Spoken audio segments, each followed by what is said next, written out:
Praise lord. దేవుడు నామానికి వందనాలు. మీ అందరికీ నా వందనాలండి. ప్రభువు మనకి ఈరోజు ఇస్తున్న వాగ్దానం కీర్తన గ్రంథము 146 కీర్తన 8వ చరణం.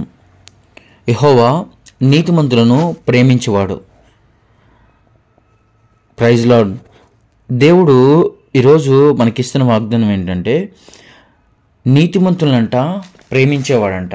అవునండి, మన దేవుడు ప్రేమామయుడు, నీతి కలిగిన దేవుడు.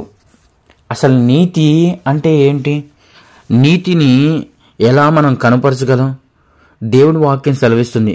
మత్తయి సువార్త 3వ అధ్యాయం 15వ వచనంలో ఏమని ఉంటుందంటే, ఆయన బాప్తీసం తీసుకోవడానికి అక్కడికి వచ్చినప్పుడు యోహాను గారు ఒక మాట అంటారు, అయ్యా నేను మీకు ఇవ్వడం తగునా అని విధంగా మాట్లాడితే యేసుక్రీస్తు ప్రభువారు అంటారు వాక్యంలో, ఇప్పటికి ఇది కానిము, నీతి యావత్తు ఇది జరగడం ధర్మమే అని యేసుక్రీస్తు ప్రభువారు చెప్తారు. లేఖనాలు ఏ విధంగా చెప్తున్నాయి, దేవుని వాక్యం ఏ విధంగా సెలవిస్తుంది, దాని ప్రకారమే చెయ్యాలని యేసుక్రీస్తు ప్రభువారు నీతి యావత్తు ఇది జరగడం కానిము అని అన్నారు. కాబట్టి దేవుని వాక్యం ఏదైతే సెలవిస్తుందో అది నీతి అండి. దేవుని వాక్యానుసారంగా జీవించడం అనేది నీతి. కాబట్టి ఈరోజు దేవుడు మనకిస్తుంది నీతిమంతులుగా మనం ఉండడం. నీతిమంతులుగా ఉండడం అంటే మనం నీతిని ఎలా చూపించగలం అని అంటే, నోవాహు దినాల్లోకి వెళ్తే నోవాహు అంట అక్కడున్న ఆ తరం వారిలో నిందారహితుడిగాను నీతిమంతుడిగా ఉన్నాడంట. Praise Lord. మనం కూడా ఈ తరం వారిలో నిందారహితుడిగాను నీతిమంతుడిగా మనం జీవించడానికి పోరాడదామండి. ఎందుకంటే భయంకరమైన దినాలు మనకు కనపడుతున్నాయి, చాలా భయంకరమైన దినాలు. మన నీతిని కాపాడుకోకుండా చేయడానికి సాతాను చాలా పన్నాగాలు పడుతుంది.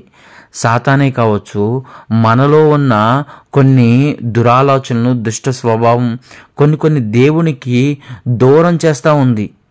దేవుని కంటే ఎక్కువగా సుఖానుభవాన్ని ఇష్టపడే విధంగా కొన్ని చేస్తూ ఉంది, మన నీతిమంతులుగా ఉండనివ్వకుండా చేయాలని.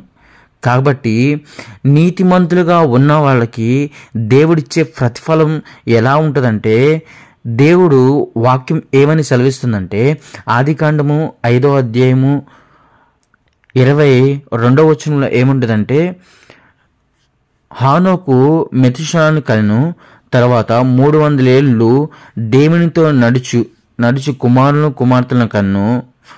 ఆయన హానోకు దేవునితో నడిచిన తర్వాత దేవుడు అతన్ని తీసుకొని పోయాను. అతడు చనిపోలేదంటండి. అతడు నీతిమంతుడిగా దేవునితో నడిచాడు.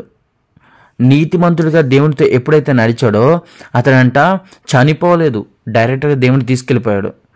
దేవుని వాక్యం ఏమని సెలవిస్తుందంటే, నీతిమంతులుగా మనం ఉన్నాం అనుకోండి, దేవుడు మనతో పాటు మనల్ని పాపానికి అంటకుండా దాన్ని దూరపరచడమే కాకుండా మనల్ని ఆయన రాజ్య వారసులుగా చేస్తాడు.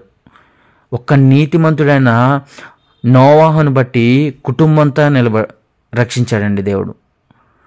కాబట్టి నీతిమంతులుగా మనం నిలబడాలి.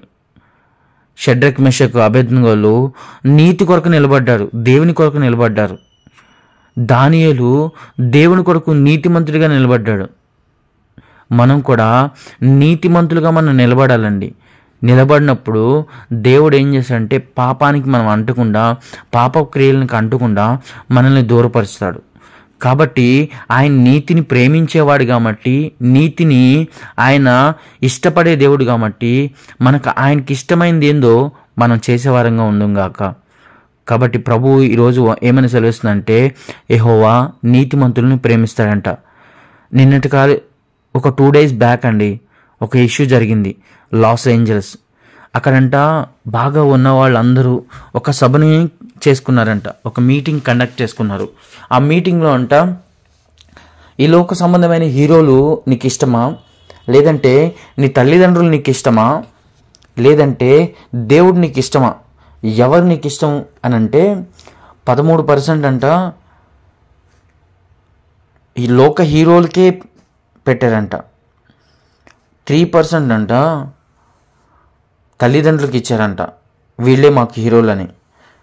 0% అంట దేవుడికి పెట్టారంట. దేవునికి 0% ఇచ్చారంట. ఒక మాట చెప్తున్నానండి, మనం పీల్చుకునే గాలే కానీ, మనం తింటున్న ఆహారమే కానీ, ప్రకృతి నుంచి వచ్చే సమస్త ఉచితమైనది ఏదైతే మనం పొందుకుంటున్నామో అదంతా దేవుడిచ్చిన దానం అండి.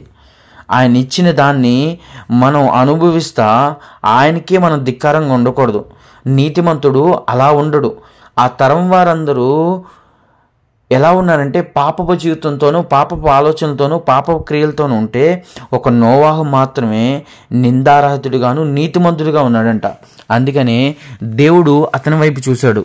ఈ తరం వారందరూ సినిమా హీరోలను కానీ, సినిమాలో ఉన్న సీరియల్స్లో ఉన్న వాళ్ళని ఇష్టపడతా ఉంటే, లేదంటే ధనవంతులను ఇష్టపడతా ఉంటే, లేదంటే తల్లిదండ్రులను ఇష్టపడతా ఉంటే, మనం మాత్రం మన ప్రభు అయిన యేసుక్రీస్తు మీద మనము కనుదృష్టి ఆయన వైపు నిలపాలి, ఆయన వైపు చూడాలి, ఆయన్నే ఎక్కువ చూడాలి.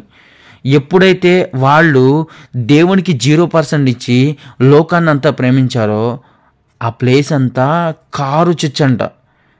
కొన్ని లక్షల ఎకరాలు భూమి కాలిపోయింది, లక్షల ఎకరాలు ఇల్లు తగలబడిపోయినాయి, లక్షలాది మంది ప్రజలు రోడ్డున పడిపోయారు, కొన్ని కోట్ల రూపాయలు నష్టం వచ్చిందండి. ఇష్టంగా చూసుకునే దేవుణ్ణి నువ్వు చేతకాని వాడుగా, నన్నేం చేయట్లేదు కదా, ఇప్పుడు వరకు నడుస్తుంది కదా, నా జీవితం ఇప్పుడు వరకు పాపంలో నడిచిపోయింది, ఇప్పుడు వరకు బాగానే నడిచిపోయింది అని ఇలాంటి ఆలోచనలతో ఉన్నాం అనుకో, దేవుడు కూడా నాకు అవసరం లేదని పట్టించుకోలేదనుకో, మనం ఏమైపోతామండి? దేవుడే వీడు నాకు అవసరం లేదు అనేది ఆయన దృష్టిలో ఉందనుకో, మనం ఎలా ఉంటాం? కాబట్టి ఈరోజు ఈ ఉదయకాల సమయంలో దేవుడు నీతో నాతో మాట్లాడుతున్నాడు. ఏమనంటే, నీతిమంతులుగా మనం ఉందాం, నీతిమంతులుగా ఉండి ఆయనకి ఇష్టమైన బిడ్డలుగా ఉందాం గాక. అట్టి కృప దేవుడు మనకు దయచేయాలని, మన నీతిని కనుపరుచుకొని ఆయన ప్రేమించే బిడ్డలుగా, ఆయన్ని ఇష్టమైన బిడ్డలుగా మనం జీవించుదాం గాక. ఆమేన్.